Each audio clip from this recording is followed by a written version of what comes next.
Our next speaker is Laus, who is a speech language pathologist at UCSF. She's been with us for the last 9 years.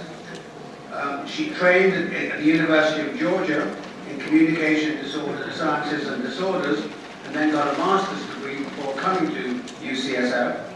She's going to be talking to us today about communication and speech disorders in Parkinson's disease.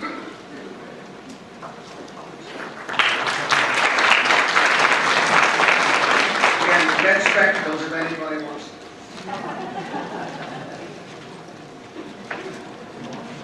Thank you for the introduction.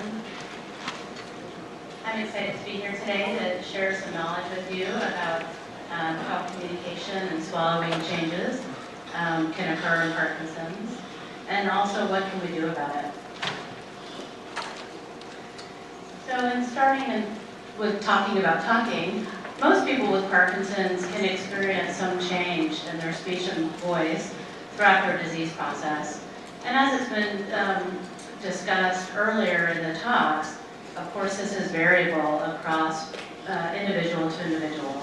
Just as your other motor symptoms vary, these changes in your speech and voice are also going to vary.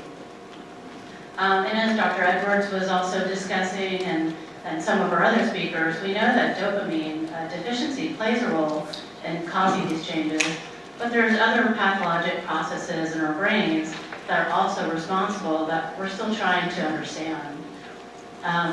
But these deficiencies create changes in the muscles that we speak with to be either rigid, weak, less accurate, or difficult to coordinate.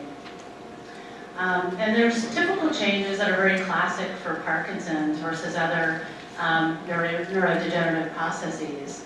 One of the hallmark changes is soft speaking volume, which we refer to as hypophonia. This is often one of the first notable changes in communication that folks notice. And there's often this little running argument between our patient that comes in and their spouse, and whether they're speaking too softly or their spouse needs a hearing aid. Other things to expect are maybe mumbled speech, and this can occur especially towards the end of the sentence. So as you're running out of air, towards the end of the sentence, the speech gets softer and more mumbled, less articulate. Sometimes we hear this monotone voice, so we don't have that natural prosodic sing-songy, like when we ask a question, inflecting at the end. And then some folks have an issue with stuttering, although this is a little less common. So we know there's been great impact with some of our medications and DBS that really have an outstanding effect on limb function. But in terms of speech and swallowing, not so much, or it's a little more variable. I certainly have patients that feel better within that hour of taking their medication. They feel that maybe their speech and swallowing is better, but that's very variable across patients, and then how much. So our tools that we have to work on communication is through speech therapy, and then also within that, learning different compensatory strategies to manage these changes. How many of you have heard of Lee Silverman voice therapy? Yeah, a lot of you in the room. This is probably the most known communication therapy for Parkinson's patients. It was developed for Parkinson's patients. Lee Silverman was a patient with Parkinson's herself. It was developed by a speech pathologist. And there's a lot of clinical efficacy to back it that it works. Okay?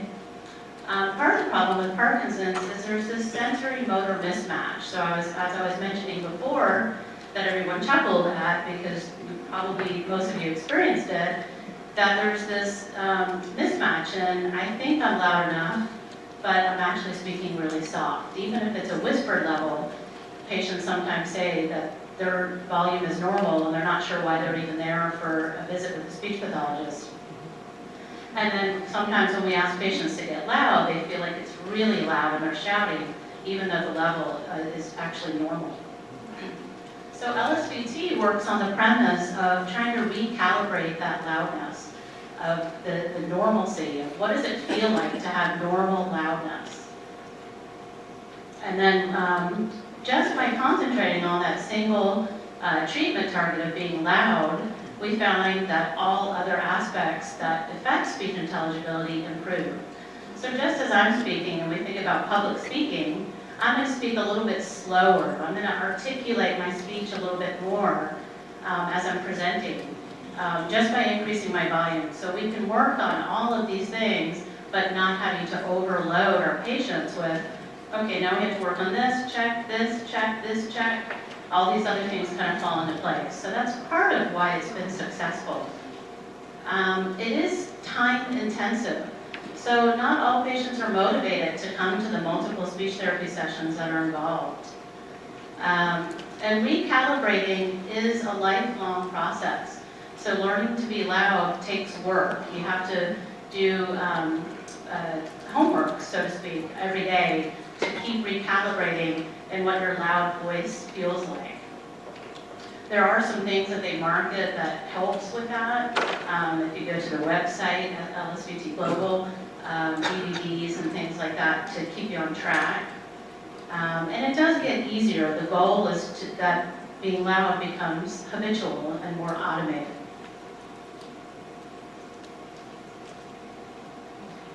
This is an example of one of my star pupils that came to see me, and we worked on some Lee Silverman concepts, and I'll show you a video of before, and I'll show you a video of after. The blue spot is on the key again. How hard did he hit him? You were away a year ago. We eat eggs every Easter. My mama makes lemon muffins. Peter will keep it at the peak.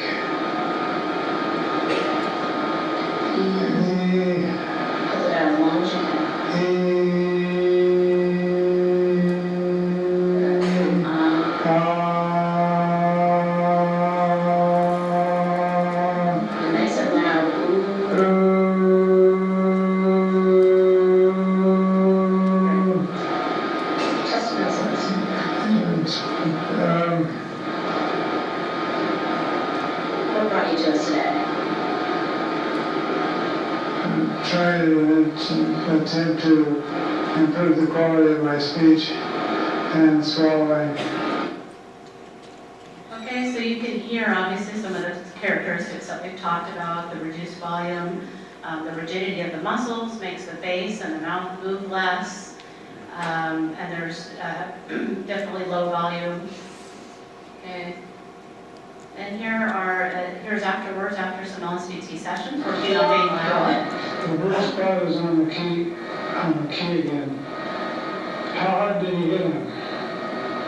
We were away a year ago. So you can definitely hear that change, right? And more volume. There's a little more activation in his face. Keep at the peak. There's a little more inflection.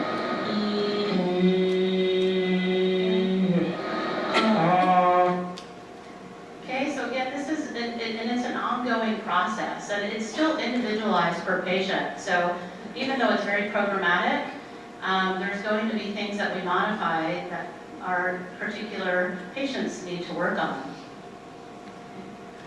So another type of communication therapy, it's called speech vibe. Has anybody heard of that?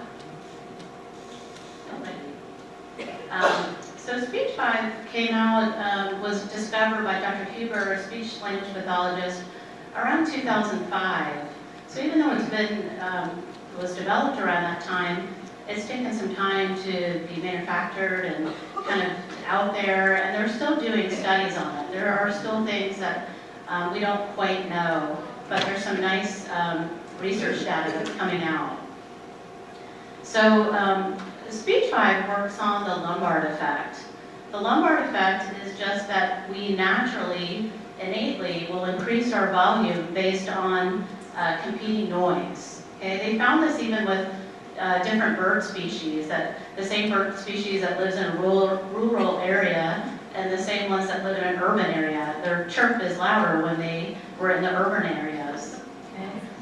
So speech vibe involves wearing an earpiece that plays multi-talk babble, and I'll give you an example of that so you can hear it. just while you're speaking, and then it turns off as you're listening. So then you're having to speak over that competing noise. And that's like LSVT, making you speak louder. And they're finding, like LSVT, that just by being louder, we have those other improvements that impact the speech intelligibility.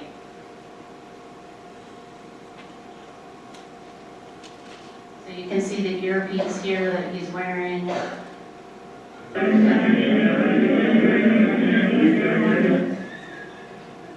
Okay, so that's what it sounds like in the ear. Okay, and it does take some visits to a speech pathologist because we adjust that volume based on to whatever we need to get the effect. So to get the increase in the decibels of your voice. So it should, in order to be effective, we should hear at least a 3 to 5 decibel increase in your voice when the speech vibe is on.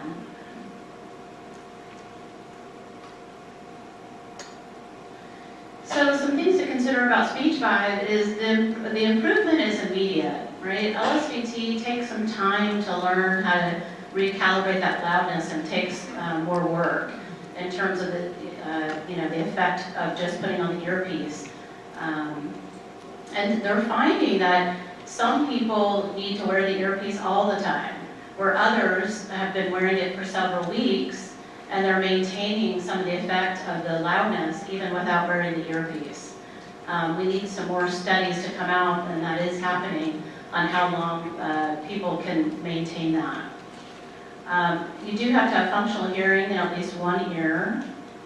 And one of the big drawbacks of this is it's quite costly. It's $2,500 to have this earpiece, and it's not covered by insurance.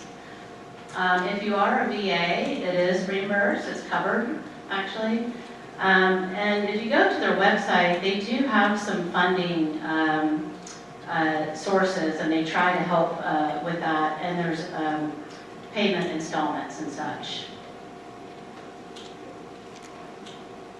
And then some other things to think about, this can involve caregivers, is, cueing your loved one when you're out. Coming up with a hand signal of, you need to crank it up.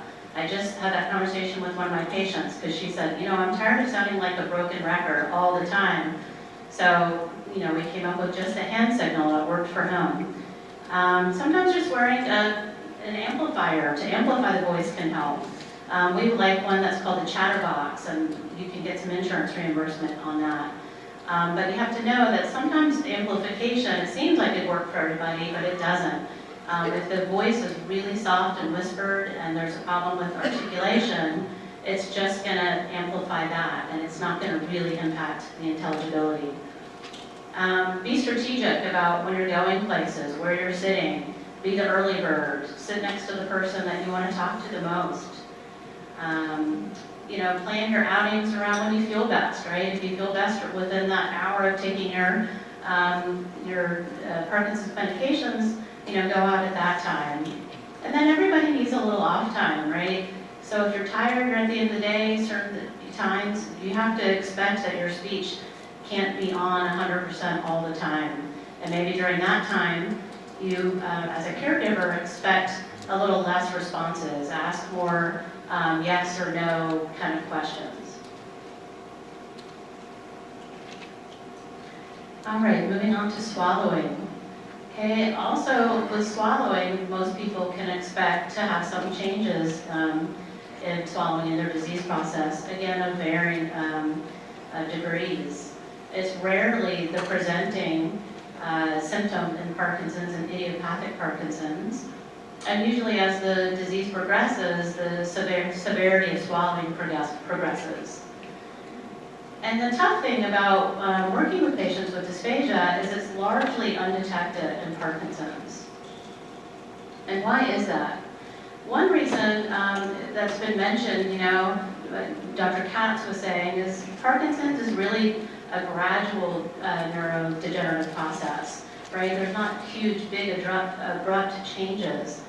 So sometimes it's not as noticeable. So maybe your loved one used to love potato chips, and he's not eating them anymore. Now he prefers cashews or something because they're a little bit softer. And so that might not be a big change that you would notice. Like the sensory changes that impact loudness, it's the same for swallowing. You may not feel that things are building up in your throat or that something's going down the wrong pipe. So there's these sensory receptors that are just not as acute. Of course, if there's any cognitive components, sometimes somebody might have trouble describing it or relaying that they're having trouble. And then elderly, we know just over the age of 65, people have changes in swallowing. And then on top of it, if you have a Parkinson's process, that will double that impact. But the elderly are known to just kind of accept age-related changes as it's just part of aging. So then again, it may be underreported. So we have to be pretty savvy in our questions as healthcare providers and how we're asking people and probing, and caregivers too, something to think about. Okay? And this really emphasizes that proactive model of not only how we ask for patients, but getting them in early for what we call like a baseline swallowing test. So that way we know exactly what's going on with the swallow, and then we can track it over time. Dysphagia, of course, can cause some serious consequences in psychological realms as well as health deterioration. If we are having trouble eating, then we're going to have some anxiety around it. We may be more isolated. Everybody shares this common love of eating, so that can be pretty impactful if you are having lots of trouble. And when you're having lots of trouble, then we worry more about weight loss. We start to see this steady drop-off. Meals are taking longer. You become less interested in eating. Dr. Katz was talking a lot about the importance of hydration. People with Parkinson's often have trouble with liquids because of difficulty coordinating and timing the events of swallowing. Liquids can go down the wrong pipe more easily. So then your loved one might start veering away from liquids. If they always have liquids at meal times, maybe they stop drinking. So those are also things to look for. When things go down the wrong pipe, it's called aspiration. And when we aspirate, that can lead to an aspiration pneumonia. And that's known to be a big potential complication in Parkinson's disease for those that are having trouble swallowing. Now, even if something does go down the wrong pipe, everybody can aspirate from time to time. Even some people that aspirate quite often in small amounts sometimes don't develop a pneumonia. There are other factors that go into that other than just dysphagia or difficulty swallowing. Some symptoms to look out for. Coughing is a big red flag. If you're eating or drinking, even sometimes with saliva, can go down the wrong pipe. It's coughing signals your airways, that's your body's natural protective mechanism to get it out. Okay, wet voicing. Sometimes because of that sensory issue, when things just sit in our throat, you might hear this kind of this wet gurgly sound when you're speaking. And that might increase more after a meal or after drinking. And that indicates that things are just sitting there in the airway and not being cleared. It might be just a throat clear. We know there's an under response. So something might go down the wrong pipe and you might not have a big cough, but you might clear your throat a little bit. You might hear that more at meal times or with saliva. You might notice that things just take longer. You hold things in your mouth a little bit, but just like when you go to walk, it takes longer to initiate that swallow.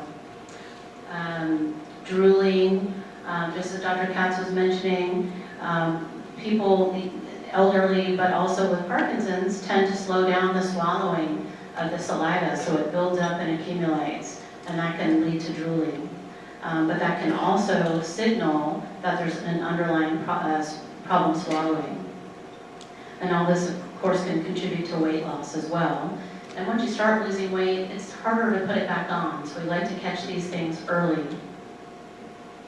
So any of these things I've mentioned warrant an evaluation with your speech pathologist. So if you're noticing any of these things, mention it to your neurologist or mention it to your primary care physician. and that you want to get a swallowing evaluation with a speech pathologist.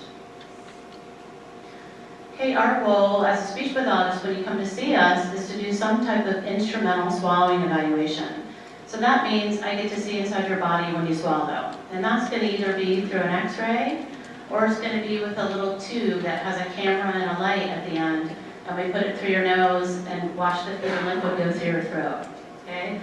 That will let us know how you're swallowing, what are the impairments, what are your risk of aspiration, allow us to inform you of that, which can be pretty eye-opening sometimes for patients and their caregivers, and then develop a plan. Again, how are we going to help you compensate for this, and how can we help through a rehabilitative process? And we're thinking about not only increasing your safety of swallowing, but also the efficiency and helping you not lose the weight. So compensatory strategies provide an immediate impact on swallowing safety and ease. So some things that we might introduce to you are tucking your chin. When you tuck your chin and swallow, it tucks the airway underneath the back of the tongue versus swallowing like this, like when you're at the end of a cup. That opens up the airway. So sometimes that's a quick trick to show people is to put the chin down when they swallow. Staying upright, not reclining when you're eating and drinking. There's different equipment that can be helpful that we may suggest based on your swallowing test. Cups that only limit so much at a time, so if somebody is used to kind of chug-a-lugging, you might need to have a much smaller sip. A dysphagia cup has a one-way valve, so it only lets so much out per sip. We may address textures you're eating and suggest that you avoid certain things.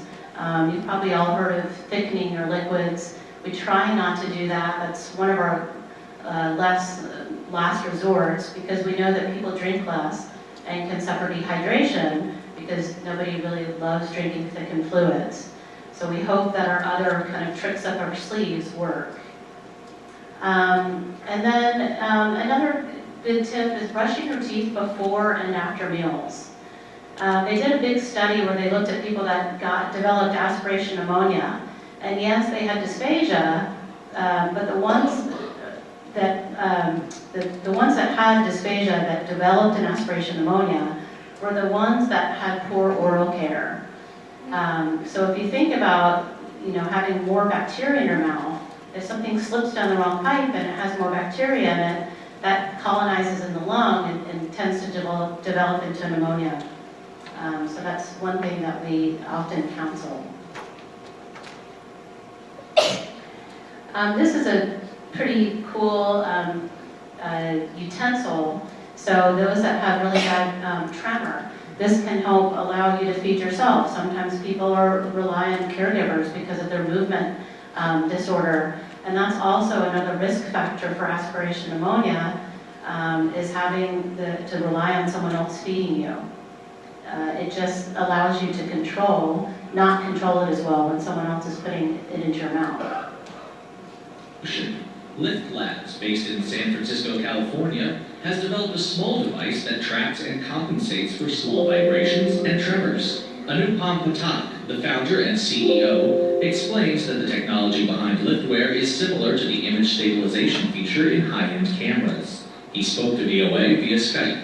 So what we've done is taken that same concept and applied it to a handheld device that would help people with a lot larger tears. So somebody with a neurological disorder might be moving, up to an inch in magnitude. There's a little computer inside that's running an algorithm that would basically sense the person's motion, determine whether that was intentional or unintended, and if it's unintended, move opposite to what that motion does. The result is that the device remains smooth and level despite the movement of the user's arm or hand. Food that would normally fly off remains on the spoon. That just makes all the difference on television. I don't know, has anybody heard of that before or seen that or used it? Yeah, I think that's pretty remarkable. So some other things that we can do to help improve the swallowing is doing like physical therapy for the swallowing muscles, okay? So we would introduce various exercises based on your swallowing exam It might be strengthening your tongue or your throat muscles through various different ways. Also just increasing your awareness. So by watching the swallowing exam, it's shown to improve the swallowing itself. Parkinson's often responds best to visual information to help with the execution of movement. So there's studies that show if people are watching themselves swallow at the same time, and they see strategies that help them while they're swallowing, that in itself can help improve the manner of which it goes down. And then we can train you on how to do certain techniques at the same time, like holding your breath when you swallow or turning your head in different ways. All these things can help create a safer pathway for things to go down. Okay, and lastly, one big way that we might tackle in swallowing therapy is not working necessarily on changing the swallowing in terms of its strength or the skill of timing, but working on cough protection.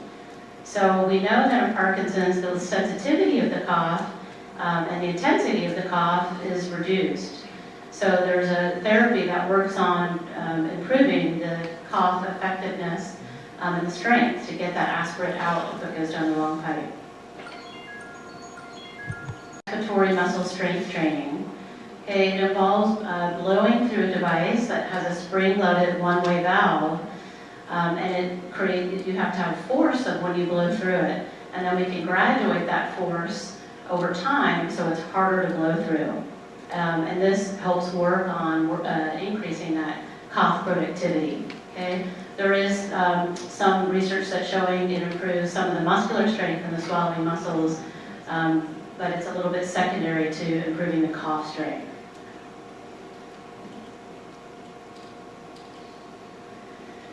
So I guess some of my final takeaway messages are is that most people with Parkinson's can expect to have some speech and swallowing changes, again at varying degrees at some point.